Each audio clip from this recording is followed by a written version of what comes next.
3 ans quand on a commencé avec mon associé.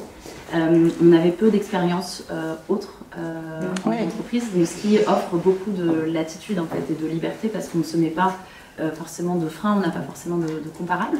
Et donc on a mis en place notamment l'holacratie en interne, donc un courant dans la tendance des entreprises libérées. On l'a expérimenté pendant 2 ans et demi.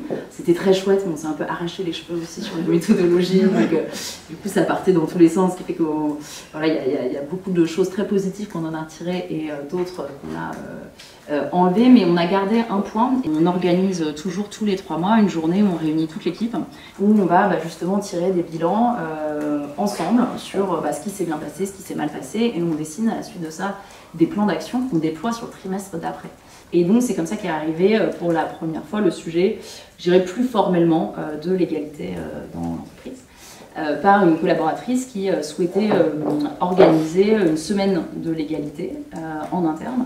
Et donc on a pris ce pli il y a maintenant plus de 5 ans, on organise tous les ans au moment du 8 mars une semaine de l'égalité, qui maintenant est semaine de l'égalité et de la diversité, qui a duré parfois jusqu'à 15 jours, où on sensibilise tous les collaborateurs. On va proposer différents ateliers aussi aux équipes sur ce sujet-là.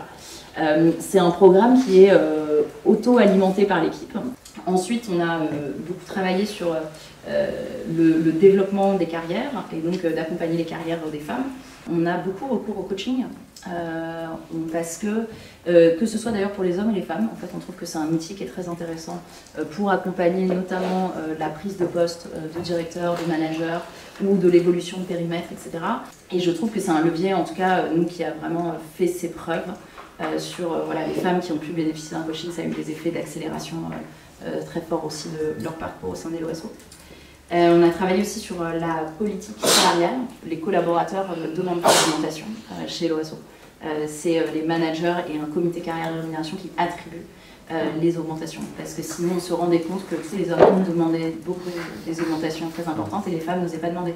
Et donc, à un moment, en fait, ça basculait complètement la grille. Et du coup, c'est vraiment l'évaluation continue qui est faite tout au long de l'année. Et ensuite, l'avis du manager et des RH qui va attribuer les augmentations. En tout cas, il n'y a plus de formulation. Et ce qu'on est en train de renforcer, ce n'était pas le cas l'année dernière, on n'y arrivait pas, c'est en recrutement. De la même manière, sur les offres, les hommes vont négocier beaucoup plus fortement en fait, les propositions d'embauche que les femmes. Et donc en fait, maintenant, on a des grilles de salaire je dirais, qui sont très fixes sur les postes et on se coupe de candidats parce qu'on refuse justement ces négociations avant d'entrer, parce que sinon, de la même manière, ça vient tordre complètement la grille salariale. Après, on a beaucoup travaillé sur les enjeux liés à la parentalité, sur un effectif de 130, on a quasiment toujours à peu près de l'ordre de 10% de l'effectif qui va avoir un enfant dans la période.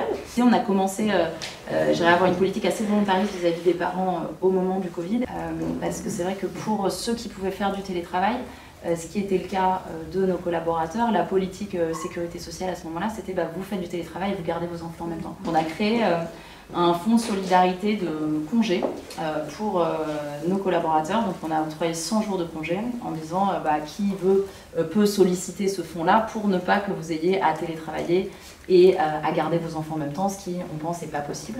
Et en parallèle, c'est monté un collectif qui s'appelait le Parental Act, où en fait des entreprises ont décidé de se fédérer autour de la question du congé paternité.